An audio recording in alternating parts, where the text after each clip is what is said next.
Olá a todos, eu sou Mário Gandra. Bem-vindos a mais um Point of View. Nós por cá todos sabemos e sentimos o aumento do custo de vida, o aumento da pobreza no país e depois o aumento dos lucros dos grandes grupos económicos. O que diminui é o salário real dos trabalhadores. Esta situação, valha-nos isso, repete-se pela Europa fora. Nos Estados Unidos, com uma nuance que é o estouro dos bancos que continua a verificar-se.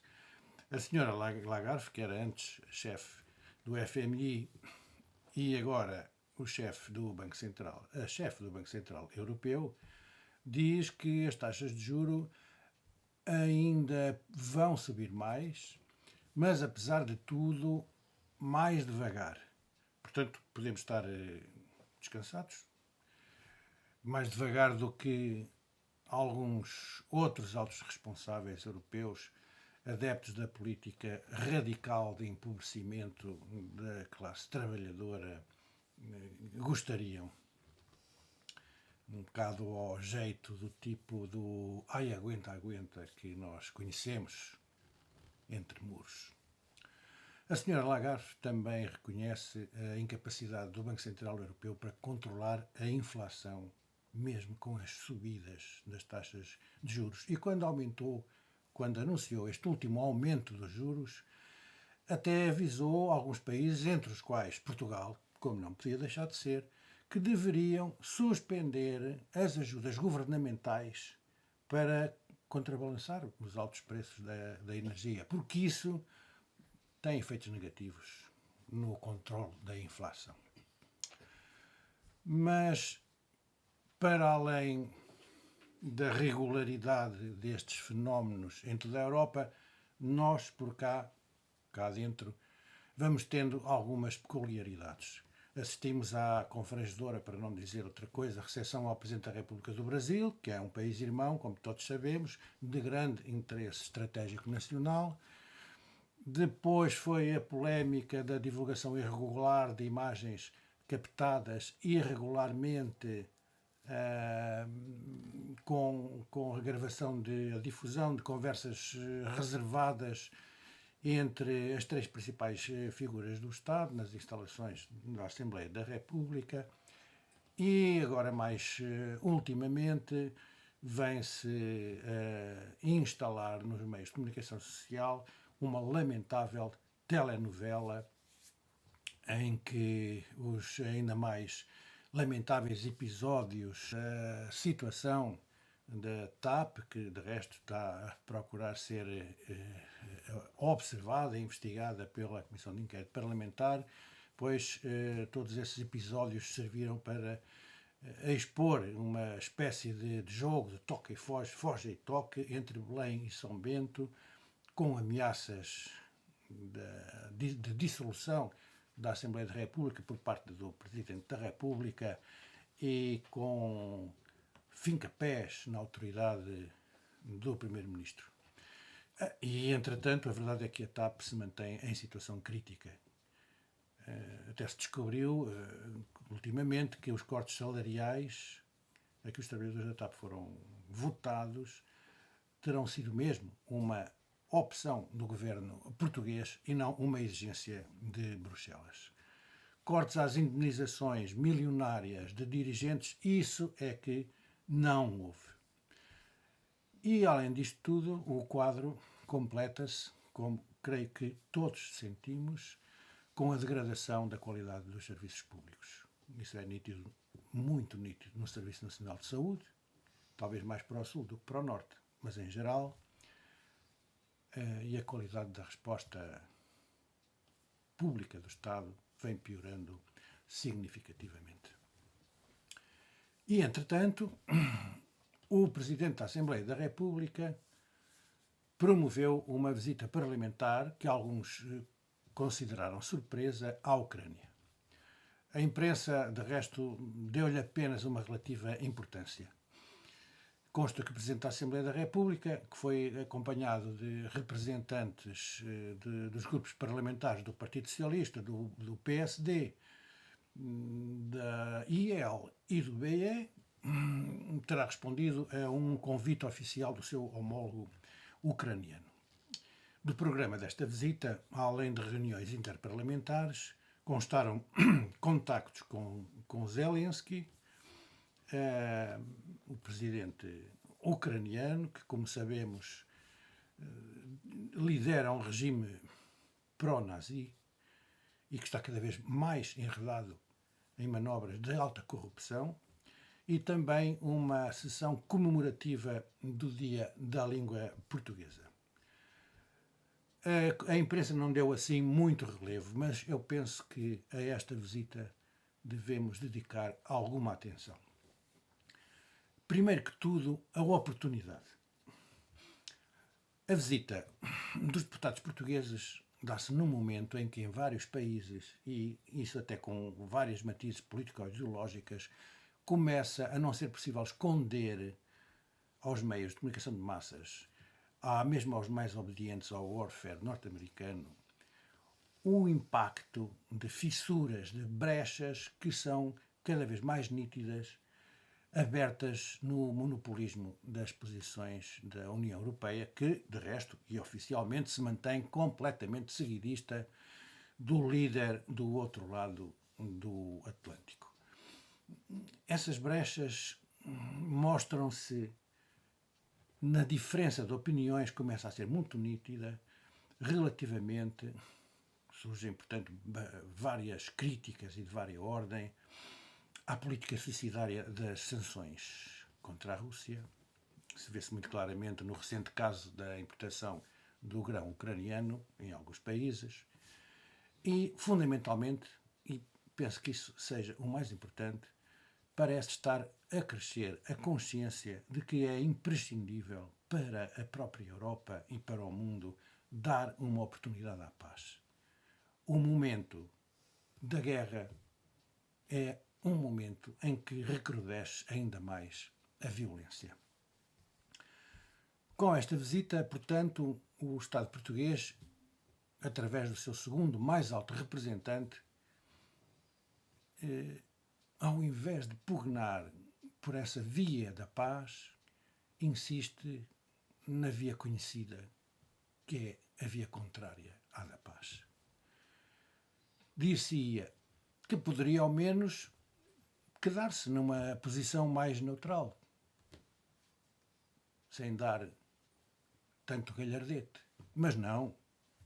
Vem-se reafirmar o alinhamento indubitável e incondicional com a liderança ocidental dos falcões da indústria da guerra que comandam a política norte-americana e a dos vassalos europeus. Na verdade, o Estado português, mesmo nesta triste posição de vassalo a que nos obrigam os atuais dirigentes da nação, não seria obrigado a estar na ribalta.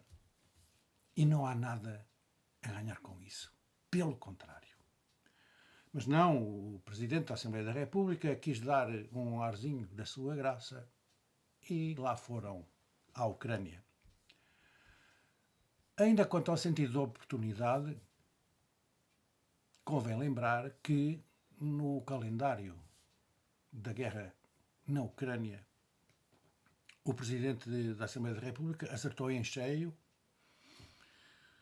enfim, porque no dia 2 de maio de 2014, há 9 anos, que são os da duração desta guerra, deu-se em Odessa o assassínio por grupos neonazis de cerca de 50 sindicalistas que pacificamente se manifestavam contra o crescimento da influência nazista no seu país.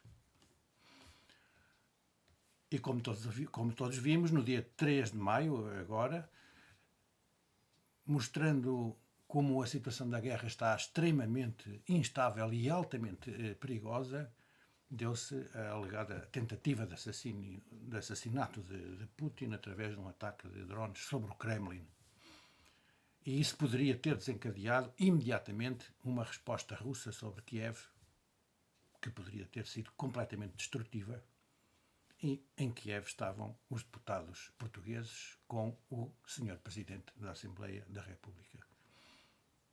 Não teria sido assim muito conveniente se tivesse havido algum problema com essa retaliação russa, que não houve, felizmente. E, afinal, quais é que foram os objetivos desta visita? Segundo o próprio Presidente da Assembleia da República, estreitar laços de cooperação com a Rada, o Parlamento ucraniano. Ora, nós não podemos deixar de saber o que é a Rada, qual é a sua composição e o que tem feito neste momento. O Parlamento ucraniano, esta Rada, é um parlamento composto por 450 deputados. Foi eleito em 2019, na sequência da eleição de Zelensky para Presidente da República da Ucrânia, que depois de ser eleito dissolveu o parlamento que estava em funções com o argumento de que não havia condições para esse parlamento apoiar um governo que desse cobertura à sua vitória eleitoral. Foi, portanto, eleito este Parlamento, que ainda está em funções, e em março de 2022, 330 dos deputados, dos 450 deputados da Rada, votaram uma medida proposta por Zelensky para suspender a atividade para a sua supressão definitiva a seguir de 11 partidos políticos acusados por Zelensky de simpatia pró-russa. Entre esses partidos esteve o segundo partido mais votado nessas eleições de 2019, a plataforma da oposição pela vida, que elegeu 44 deputados, e outros partidos mais pequenos também com representação parlamentar, e também o próprio Partido Socialista Ucraniano. A composição do atual Parlamento ucraniano, embora com vários partidos, é unicamente de apoio ao regime pró-nazi que Zelensky chefia. A Rada ucraniana, que ilegalizou os partidos políticos opositores e baniu a língua russa, falada por cerca de 20% de ucranianos à data de 2014, não é um parlamento democrático. Não é um parlamento normal, nos termos definidos na União Europeia. E quais foram os objetivos desta visita? Ajudar à entrada da Ucrânia na União Europeia, diz o Sr. Presidente da Assembleia da República. E nós perguntamos, mas agora já se admitem na União Europeia países que tenham regimes antidemocráticos, já se podem candidatar? Então, tanto barulho com a Hungria e outros. E a Turquia, que é membro da NATO há muitos anos, ainda está à espera de entrar. Provavelmente já está desinteressada, mas a verdade é que não entrou. Mas agora a situação parece estar diferente. E depois, na futura visita de retribuição do Presidente da Rada a Portugal, dizem, poderão ser assinados protocolos de cooperação entre os dois parlamentos. Mas que cooperação é que pode fazer com esta Rada de extrema-direita a Assembleia da República do Portugal de Abril? Que cooperação é que os parlamentares portugueses querem fazer, querem ser responsáveis por cooperar com deputados que são responsáveis pela desgraça do seu próprio povo? Outro aspecto a considerar é a afirmação de que Portugal poderá vir a ajudar na reconstrução da Ucrânia. Outra vez, continuam a bater nesta tecla. Procuram certamente que não se compreenda que, se a Rússia perder ou perdesse a guerra, isso, aliás, provavelmente equivaleria à guerra mundial nuclear.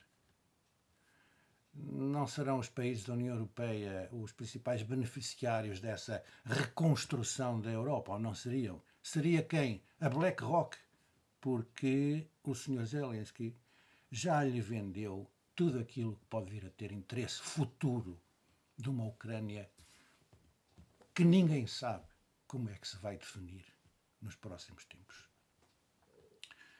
Portanto, é uma miragem completa, apenas para, neste caso talvez não em inglês ver, mas português e os outros europeus verem. Uma miragem.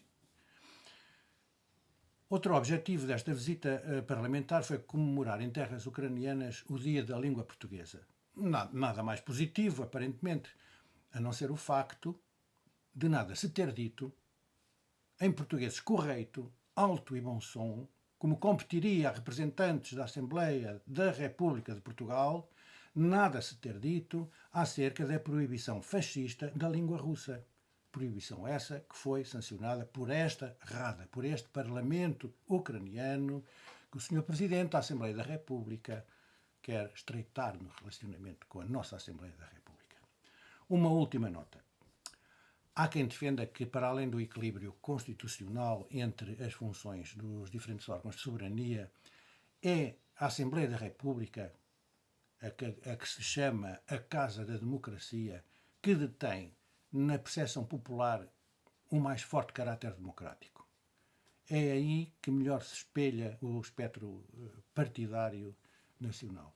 E depois do 25 de Abril, e com a conquista da democracia e da democracia política participada, foi a Assembleia da República, desta feita com caráter constituinte, que primeiro foi eleita pelo povo português.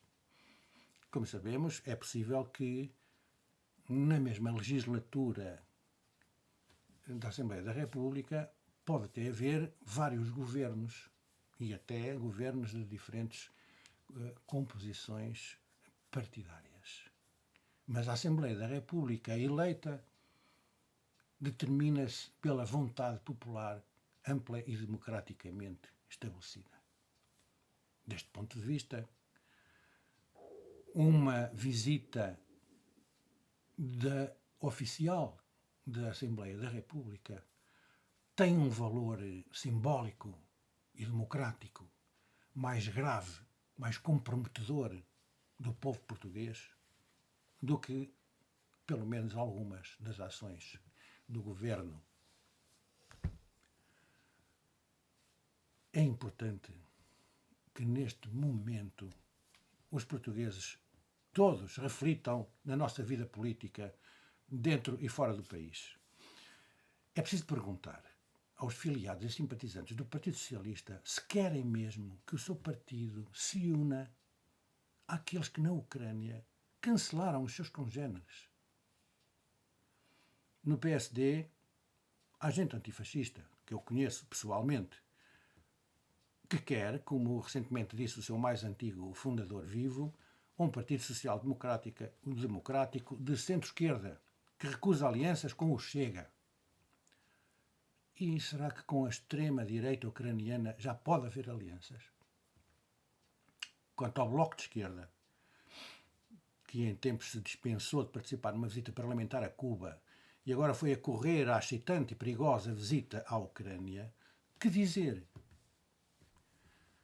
O que poderá pensar o heróico povo cubano que resiste ao criminoso bloqueio norte-americano desta esquerda que apoia um regime nazi?